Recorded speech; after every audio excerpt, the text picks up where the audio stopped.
was a crazy day yesterday regarding certain interviews and academy players, we'll call them that, shall we, not deserving of the name superstars of Manchester United. There is more problem, well, so much problems, but issues we know are there. Issues we knew that were going to be a problem for Sir Jim Ratcliffe. He has got a lot to sort out and a lot to sort out before the season ends, it would seem. According to reports, the Mason Greenwood situation is coming to a head and the decision he's making sooner rather than later. Before May, we're hearing La Liga president has been talking about Mason Greenwood. We're going to discuss how different it is in Spain to what it would be like in England for him. Obviously, the Marcus Rashford aftermath as well. Palestri's been talking. Are we missing some of these lone players? What are your opinions on the people that are out that you would rather be in right now at Manchester United? I.e. the players that probably could have done a better job than what's there right now, that are not at the club, that are on loan, that would probably give their left arm to play for Manchester United. And why that is probably a reason why we've got players moping around the pitch, actually just thinking they can walk across that white line and actually just turn up and be picked for a team. That's where we're at right now with United. It's a massive, massive weekend, as we know. And we have got a huge game against Manchester City. We're going to talk about that and our chances as well. But this is a chance for you guys to catch up from yesterday as well. Get your comments in the live section. I'm Adam, this is Forever United TV. We just hit the 40k mark, guys, on the subscribers. Thank you so much. Make sure you do hit that subscribe button if you are tuning in for the first time. It was one of them days yesterday where it was really about opinions and people's own thoughts. I've listened to so much of the aftermath from Marcus Rashford. Everyone's got different angles on it, but the biggest ones I thought, I mean, listening to, for instance, Darren Bent and Andy Goldstein on TalkSport yesterday, and they had fans ringing in talking about Marcus Rashford. And every single one that I listened to, Andy Goldstein was trying to back Marcus Rashford up. I think he does that a lot anyway, being a former employee of MUTV and all of that. Still got contacts there. He's a United fan as well.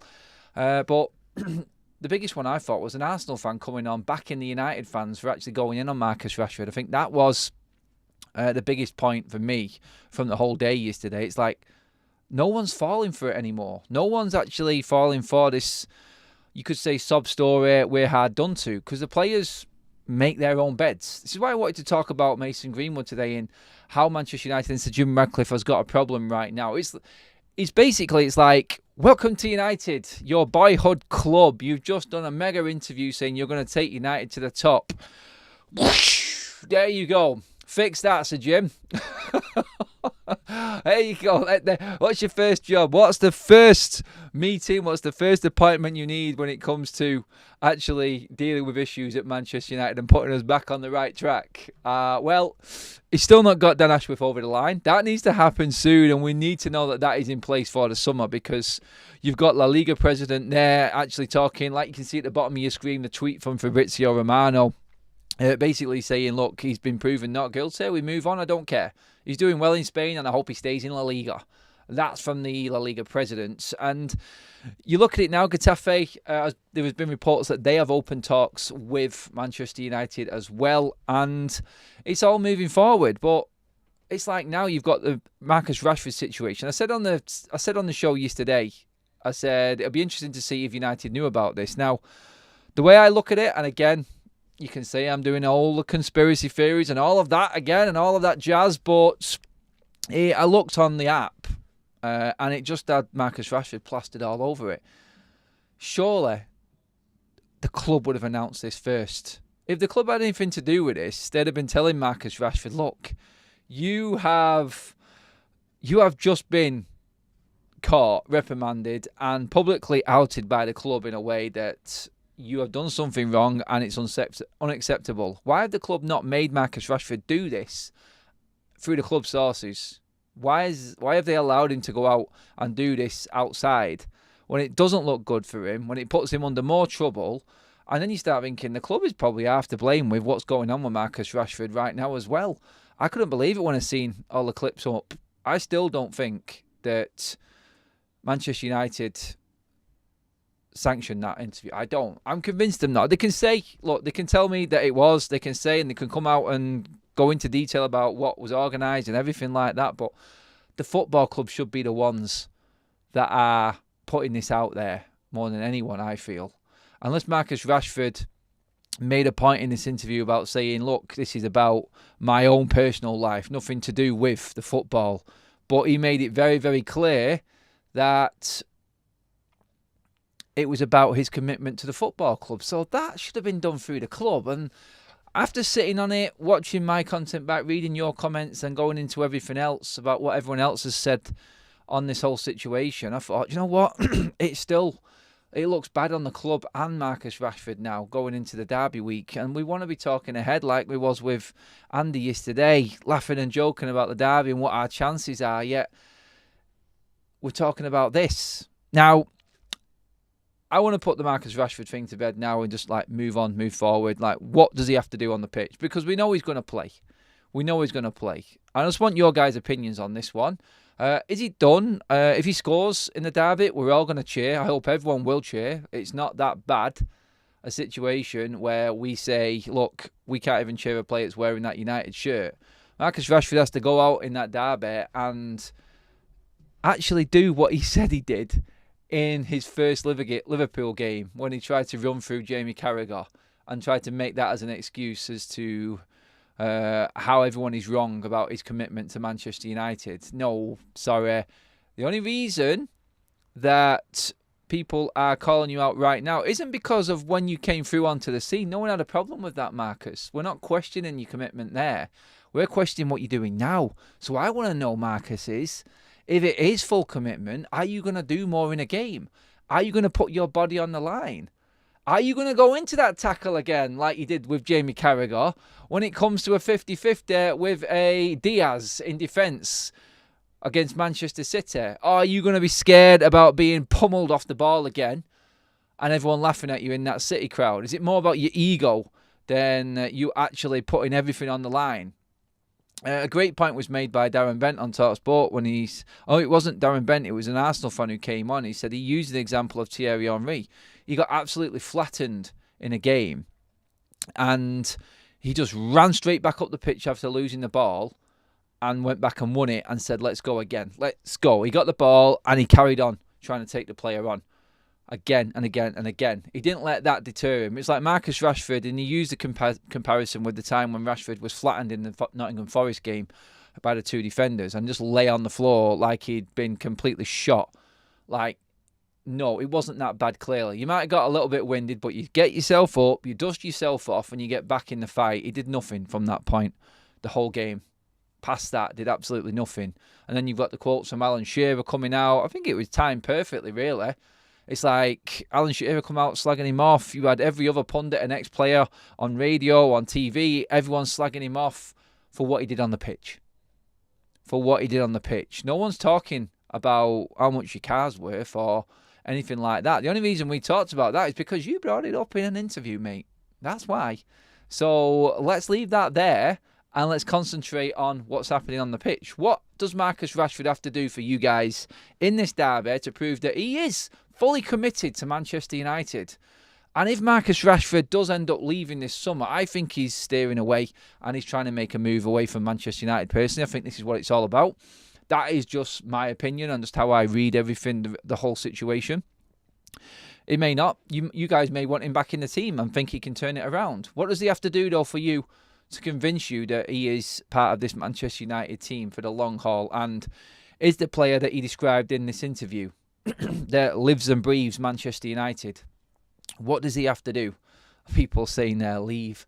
I'm going to get into the comment section straight away because there were so many people who missed out last night because we had a mega stream where there was thousands in there with us and the questions just went absolutely through the roof. I can understand that. I could feel the frustration. Abbas says, you're supposed to be our star and then you're moving mad because of pressure.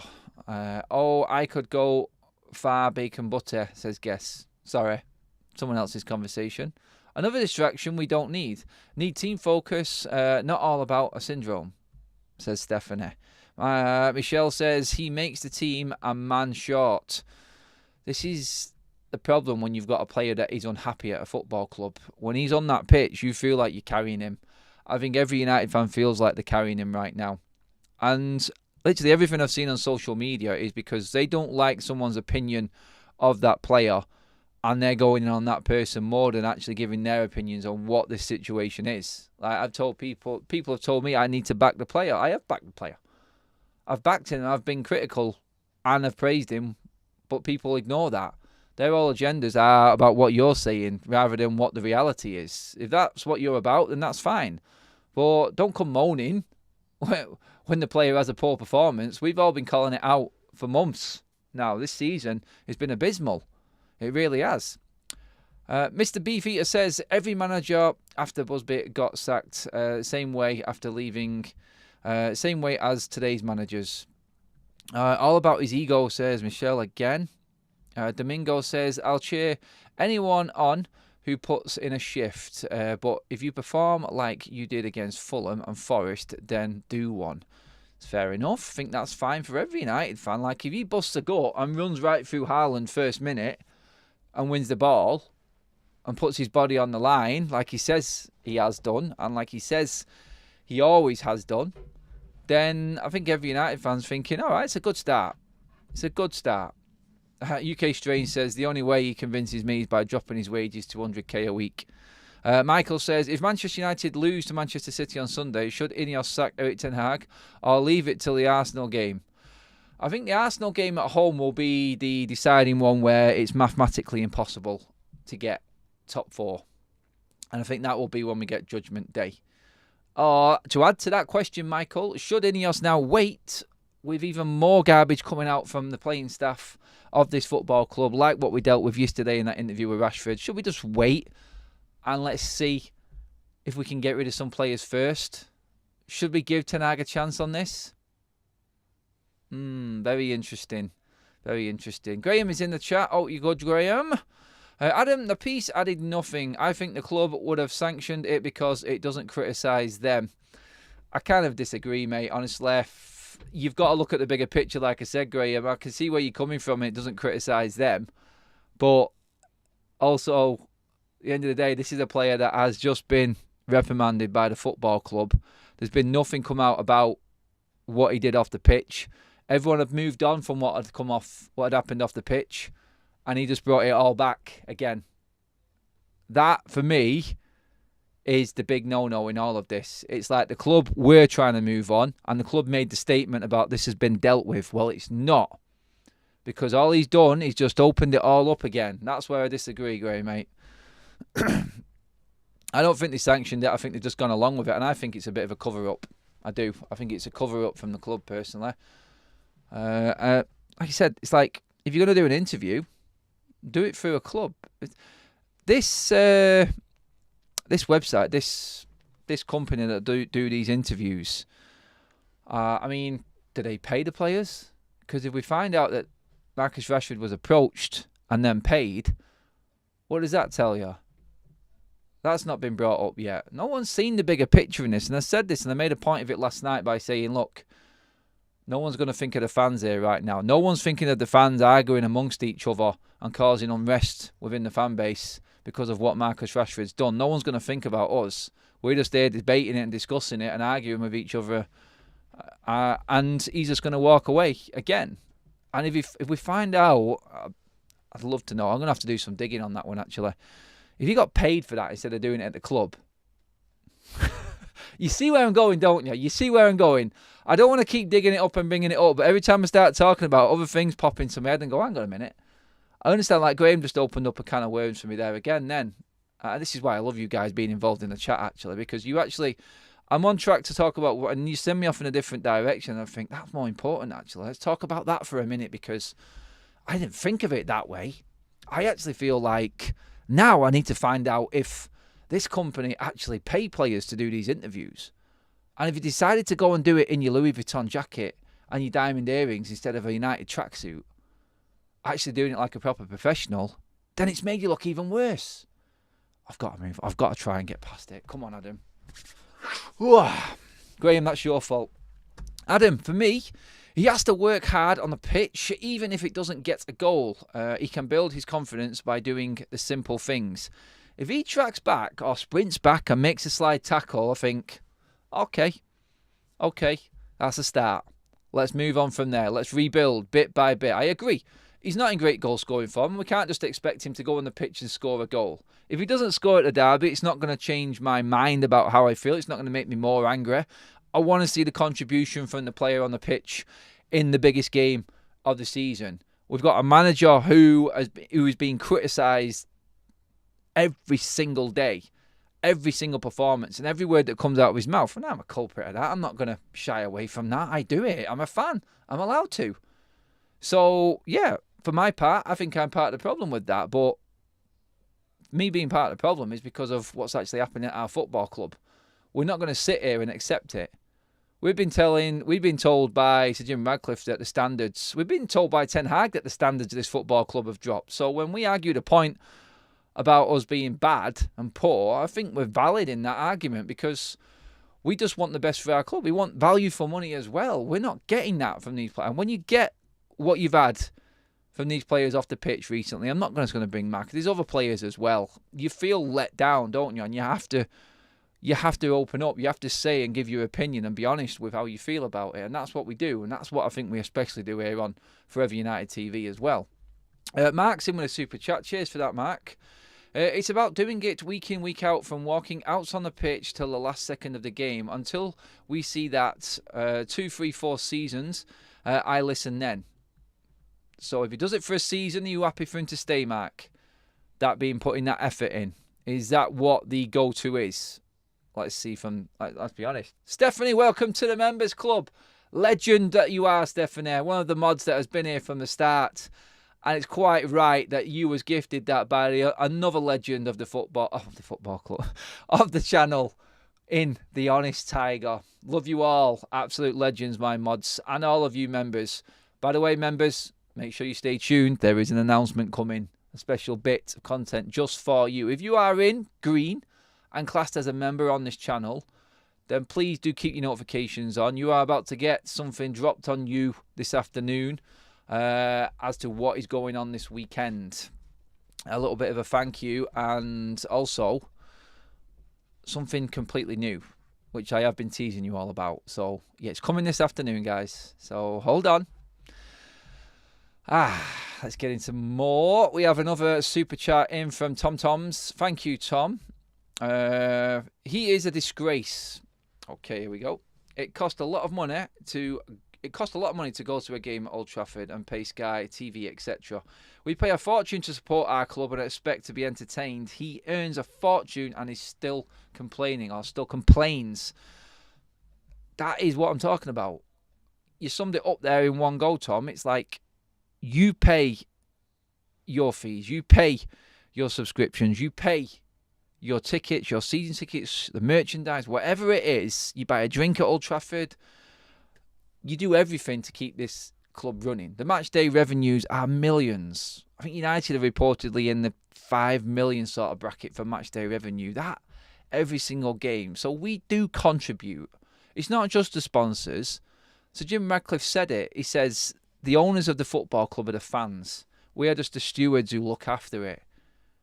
That's right. Without us, they are nothing. And I do feel like the club has tried to pull the wool over our eyes at certain times, and the players definitely have really disrespected the fans and let the fan base down. They have. And Marcus Rashford, I think he's the top of that. He is the godfather of this football club right now when it comes to letting the fans down. My opinion. I said it all along, you don't have to agree with that. You may think the problem's elsewhere and there's more concerns at the football club than Marcus Rashford, but he is an example of everything that has been going on wrong at this football club since Sir Alex Ferguson left. Someone messaged me, left a comment on the video from yesterday saying his feet wouldn't have even touched the ground if Sir Alex Ferguson was here. Yes, I agree with that. I also understand that football has changed, cultures have changed, and everything to do with football and the way it's run, the money involved, is a completely different world right now. I'm not going full on Stone Age nostalgia road here. I understand that things change in football. Things change in every walk of life, and you have to move on and move with the times. It's like United right now. We're in a situation with that, with the conversations regarding the stadium. It's like we cannot be Old Trafford, old school United, looking back in history, living in the past forever. We have to move forward. We have to move forward. People talk about legacy and what's left. My memories are always going to be there, no matter what happens in the future. But one thing you will always remember is your favourite players.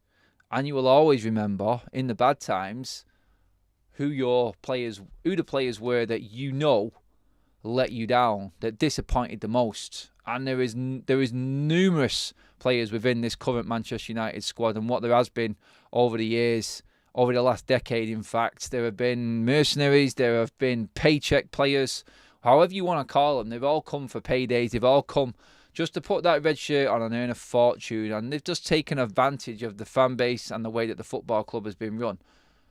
Now, I'm not saying that's Marcus Rashford. He's a different kettle of fish, but this is why it cuts deeper with Marcus Rashford, because he was one of us. He was a supporter. He was brought up in Manchester. He went through the whole youth academy system from the age of 10 all the way up to where he is now, 26, coming up, and he should be seeing out 2 decades at the same football club, and that's commendable. But I feel like he has just completely ruined everything that he has built up over the years. His connection with the fans and everything. We don't forget. No one forgets in any club's fan base. No one forgets performances, certain games, players' attitudes and things like that. We always remember the legends. We always remember the players that did the most. I think every club does that. But you will always have something in the back of your mind that always goes like that. God, I remember the day that he left, and that's when our luck changed. I don't mean it to completely disrespect Marcus Rashford, but Manchester United's next page in this story needs to be turned without him. And I think we move forward from there. I think it's the best for all. It really is. I'm going to get back into the chat, actually, guys. We've got a super chat in from Mark again. Thank you, Mark. No, I meant do it for the length of your contract. Oh, okay.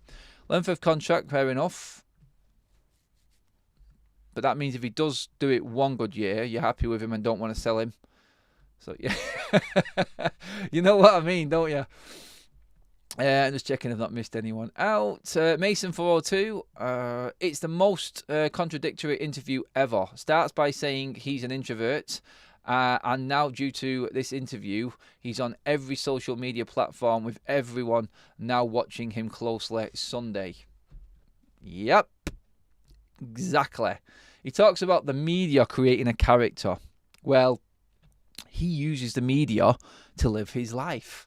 You can't have it both ways. The same thing that he's done. So he says that the media has created this character, and the media are always looking like guessing how much his wage is, guessing how much his car's worth, guessing how much his earrings is, what he wears, and things like that, and looking at that and scrutinising that. Well, no, that's just because you put it out on social media and the media, isn't it? Like, yeah, it is. It goes both ways, doesn't it? It does. And then he's used the media. Like, again, I'll go back to it. He didn't use the club. He didn't go through the club sources to do this like he should have done. He's used the media, and he's probably earned bleeding money off it as well. And that just really annoys me even more.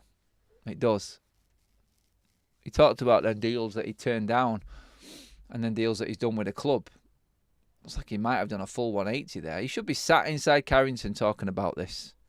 Not in some lavish studio wearing his bling, for me. Into the chat we go. Charles Van Osselen.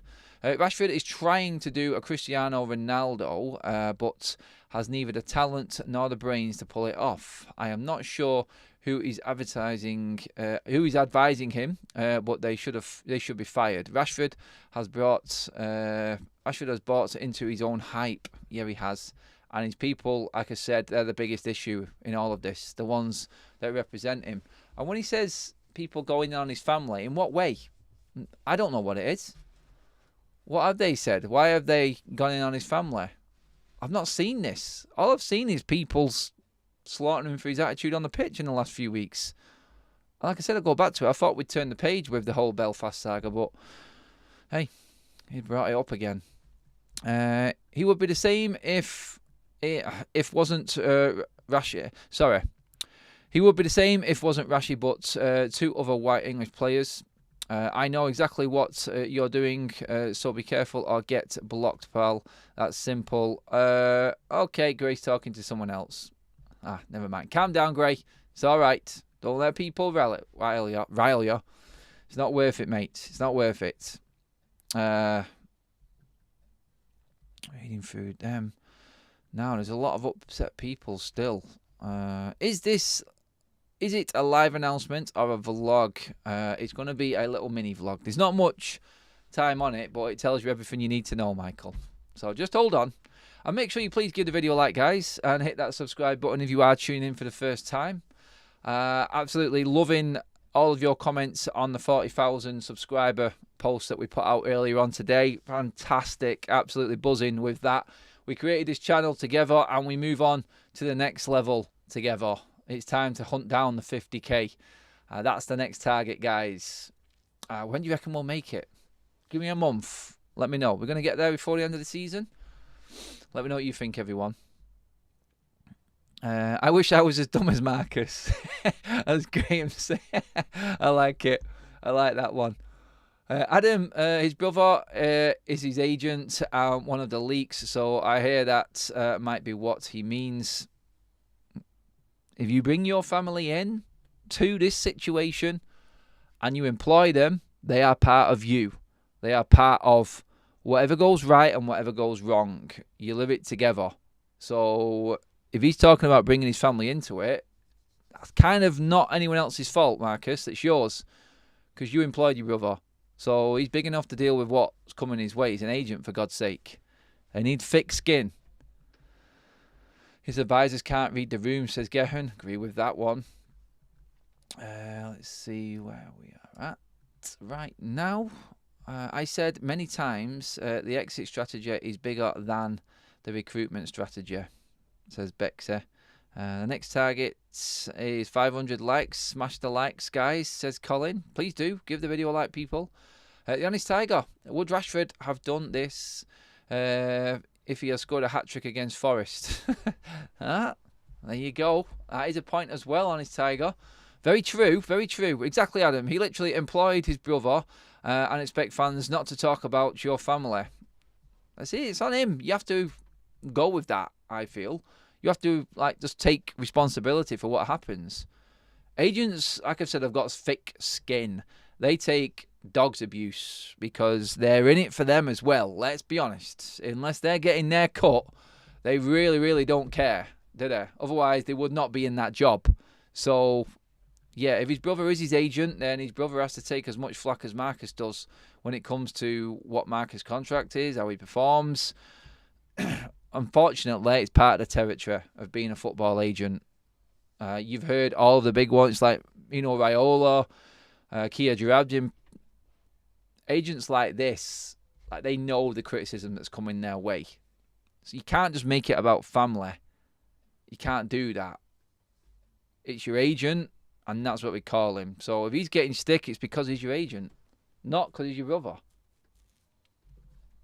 500 likes and Adam goes blonde. Is that still trending? I don't think it is it? I think you've got past that now, haven't you, everyone? You must have. I want to see Adam blonde. Clearly not. Okay. Good morning, people. Congrats on 40k FUTV. Thank you, Liam. Let's see. If Rashford was performing on the pitch, no one would be questioning him or anything he does. No, that is right as well. Adam will still... What's that? Adam will still don't know the reason for his lack of commitment. Typo, UK strains, but got what you mean. Yeah, we'll never know what his reasons are for lack of commitment. These players should go take a leaf out of Scholes' book. Great player on the pitch and no drama off it. Welcome to the wonderful world of professional football. You do get paid. I understand that not everyone is going to be like Paul Scholes. Everyone is different. Rashford's got a life outside of football. He can live that life. No one's got a problem with it. I think he's just making a meal out of it because he's not performing on the pitch. That's everyone's gripe. It's not like no one's telling him to stop living. No one's telling him to not go out and enjoy himself. Everyone's just telling him to do it at the right time. Everyone's just telling him to not let it get in the way of you actually turning up for training and performing on the pitch.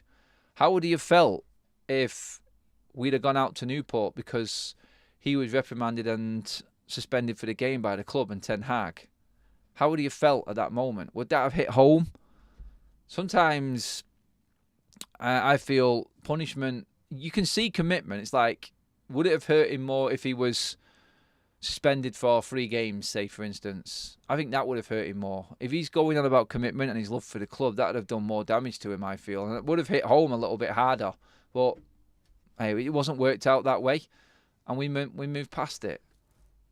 But don't forget, PSG have said they feel Rashford used them to get his deal at United pushed through. I know, Chris, but the president of Paris Saint-Germain has always said, and he's said recently as well, that he will be looking to possibly go back in for Rashford this summer. I don't think he's worried about that. Every player does that. So if PSG want Rashford, they're going to come in and get him and still bid for him. What do you guys reckon to Zinedine Zidane actually saying no to Manchester United? Are you bothered? Would you like Zinedine Zidane at Manchester United? I want to move the conversation forward a little bit. Personally, I don't think he's the right fit right now for Manchester United. I don't. I think it would be a waste. I think if we had established players and there wasn't so much of a mess going on with players needing to be shifted, moved out, and players that need to be brought in, a new style of play developed, I feel like Zidane is a manager to come in to a club once you know exactly where that club's direction is. So when we figure out what our style of play is, we get rid of the players that cannot play that way. We bring in the players that can play that way. I feel like Zinedine Zidane would be a great manager for Manchester United. In the midst of everything that's going on right now with United, Zinedine Zidane is the no to Manchester United when it comes to managers. There's not a chance for me that this is going to happen, and I don't think it's the right fit. The calibre and the credit he's got is there. It's all clear to see, but that was with one of the best Real Madrid sides that you could think of. It was just oozing with talent and was virtually impossible not to get right. They knew the style of play they wanted. They had the players to play it, and they had the manager to carry it out who commanded respect. It was the perfect fit. That works every now and then at big football clubs, but that phase and that time passes. Then you move on to the next phase, and I don't know if Zidane could have carried on winning at Real Madrid and he would have just ended up getting sacked like everyone else. I feel like Manchester United are in a position right now where that type of manager isn't needed. He's not the club and the team are not ready for a Zidane, I don't think. I just look at it and go, we need a manager to grow with the team. We need a progressive manager who can actually come in, play the way that Manchester United and INEOS want him to play, and build a team over a spell of, 2 or 3 years, like Sir Jim Ratcliffe said. Then, if it's not working, we have the team and we can bring in an even better manager. Because I think by that time, you would look at it and go, United would have established players in there and should be competing. It's all if, buts and maybes, of course. It may not even get to that point with United and we may struggle. And the Sir Jim Ratcliffe 3-year plan might not come off. But still, I feel like in 3 years, a lot of players would have left the club that are here now, and we would have brought in a lot more players that are better and can play that certain style of football. Therefore, then bringing a manager in who we know can actually improve that style of football while playing it still, that's the right time to bring in that type of manager. That's the type of manager I think Zidane is. I think he's the ready-made football team manager. I don't think he's one of them that's going to develop it from the stage where we're at now. We're at the bare bones and we're looking to bring in what we possibly can. I think we're just 2 stages below for where Zidane is. And some people don't even like Zidane as a manager. I'll come to the chat on that in a second. Super chat in from Mark. Real had hard-working players. Do we have that? Point proven again. Yep. We need to give it time with INEOS and Erik ten Hag. Nothing changes overnight. That's from Mike. UK Strange. Zidane has only done it at a team that had Cristiano Ronaldo, Bale. He needs to prove himself somewhere before we would ever consider him. So I'm not bothered about his comments. No, same really. Zidane not coming to United. It's not news, but it's only good because Faz will lose his shit. I don't care about anyone else's shits. I don't care about Zidane right now. All I'm concerned about is getting through this season and trying to finish in the top 4 or 5 and win the FA Cup. No, I know you are laughing behind your coffee or whatever you're drinking right now on your lunch break, but I still believe the season is salvageable. But honestly, I would say, do you know what my team would be? at weekend. McTominay at 9. I don't like him at 9. I don't think he can play there. But I think we're going to lose with Rashford or without Rashford. And I'm looking at it now. I'm going to go, right, I'm going to put football first. I'm not going to take Rashford out of the team simply because he's done an interview. I'm bringing Rashford out of the team because he's playing crap. Out you go, Marcus. Sit it out on the bench. We're not even going to bring up the interview and everything and all the storm that's caused. We're just going to talk football. So I would put him on the bench. Maybe he can come on and have an impact. Maybe sitting on the bench, it might sink in a little bit. You're a Manchester lad. You're the most experienced player in this Manchester United team. The Manchester derby's on. The manager's job is on the line. And you're sat on the bench because you're not performing. What does that tell me about Marcus Rashford's commitment? We'll find out when he gets brought on off the bench, because there's no other moment in a player's career where he's going to come out and show something more than when he's come off the bench when he feels like he should be playing. That's the moment that Marcus Rashford needs, I think, against City. You were bare bones, and McTominay's not a number 9. He really isn't. I don't think he can play there. But if we put, it's not going to happen, by the way. I'm just saying what I would do. Anthony on the left, Garnacho on the right. Get them two to simply get the ball out wide, as much space as possible, get the ball into the box, just cross the ball into the box and let McTominay attack it. That is the only way we beat Manchester City. Old school winger football for me. There's nothing else that we can do with this team right now. We haven't got the quality, we haven't got the passages of play, we haven't got the cohesive unit that City have got. We just haven't got an identity. But what we have got is that we can play basic football, be tight, stay in shape, make it difficult for City. We did it against one of the best attacking teams in the league, in my opinion, in Liverpool, at Anfield, having come back from a 7-0 smashing the season before. So we can do it at the Etihad. We can. It's just if the players' mentality is there and they can think that way. It's like, accept that you're going to have 25% possession of the ball. Mental block 1, done. Accept that. Be tight, battle for every single ball. Back up your player, double up on certain players, and make no mistakes. If it has to go long or out of play, it goes out or it goes long. That's what we've got. You could have that option of going long, and McTominay could just get that flick on because he's good in the air and we can have a little bit of a counter-attack. Don't try and play something that you know isn't possible. Don't even go there and compete with Manchester City. We will be taught a whole new one. And we will be a laughingstock. And we could see a result that was Liverpool last season again. We could see a 6, we could see a 7 again. And I think that will be the end of Erik ten Hag. I don't think he can survive another humiliation to a big rival. We cannot sit through that again. And I don't think the club would allow that to happen. If we are now talking like the old standards of Manchester United under INEOS and we are not going to lower that bar again, then if United get absolutely thrashed by Manchester City, I think they will have to act on it. And it's a shame because I still want Ten Hag to survive this and come through it. I do. Accept where you are.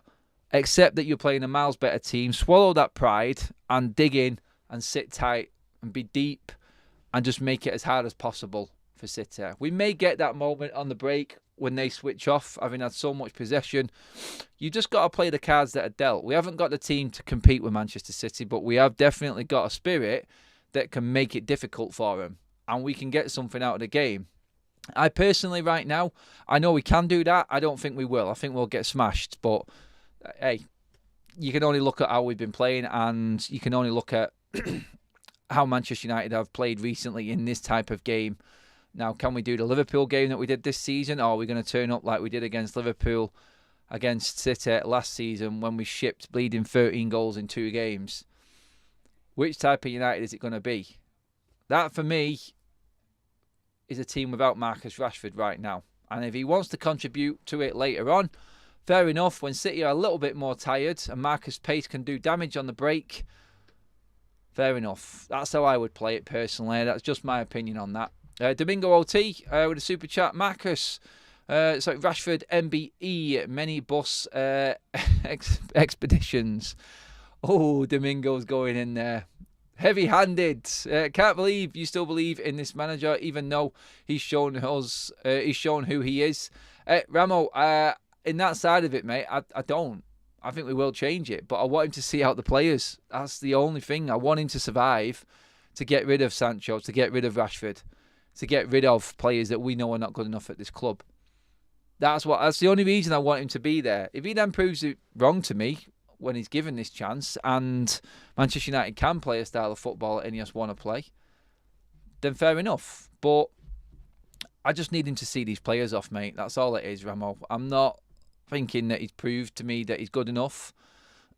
I'm at a desperation stage right now as a fan, and the bigger picture is, I know if these players stay, we are still going to suffer because effort is a minimum. I just don't think there are enough players in this team with it. And the ones that are giving it are the ones that are probably going to end up leaving, and that's the worst thing. Alien Tenno has become a member. Alien, it is your day, my friend. It is your day. You will get to see the extra content later. Oh, you lucky, lucky boy. Domingo has just dropped that membership. Thank you very much, Domingo. Absolutely brilliant stuff. Thank you again. All of your contributions, absolutely amazing, guys. We're smashing it with the memberships at the moment. And Alien has just thanked us with another super chat on that one. St. John's Ambulance is at the match on Sunday. That's for the shark bait casualties, as Andy would call it. Abyss Tobe. Adam, you have anything for us today? Because I don't want to be late for any programme. Later on, we are live at 6:30. The full-on, well, it's not so much a warm-up, but it's the look ahead to the weekend and our other news coming out. And that, for me, is the biggest thing. We have to look at the derby now and the football this weekend. Let's forget about everything else. Nothing else should even be discussed. We're being forced into it by what's going on. But I feel going forward now, from this point, all focus needs to be on the derby. Let's try, eh? Let's try and do something in the derby, and let's try and get a result out of this. Even the performance, even if it is like a 2-0 defeat, but we've stuck in it and we've made it difficult, and we've done ourselves pride in terms of effort and just giving a bit more application, really. And that's what all United fans are looking for. It is, but hey, Sharknado incoming, maybe. A United performance and a surprise, unlikely, but we'll take it. Guys, that's it for today. Thank you so much, or for this afternoon anyway. I'll be back later this evening, guys, 6:30. Make sure you're joining me. Full interactive show later. We're going to try and get a guest on as well for you guys later on today.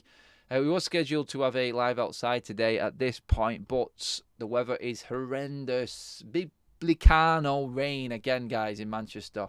And it's bloody cold.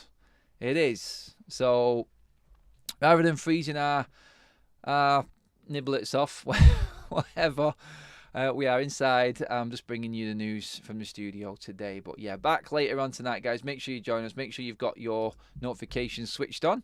And again, thank you very much, guys. Onwards and upwards. Make sure you give the video a like on the way out, please. Make sure you download our SofaScore app in the bottom right-hand corner there. Scan the QR code. It's free. It's the best football app out there, guys. Trust me, you will not be disappointed. All of the in-game action, all of the updates for the club, from all the injury news to the suspensions to the transfer speculation, all there on your phone, all stats, formations, statistics on players and ratings, everything you need to know about your team and international football, as well as a bit of worldwide sport as well. They cover everything. So if you like your cricket and your tennis, that's there as well. But for us now here on FUTV, we'll see you later this evening, everyone. Have a great Friday. Hope they're ready.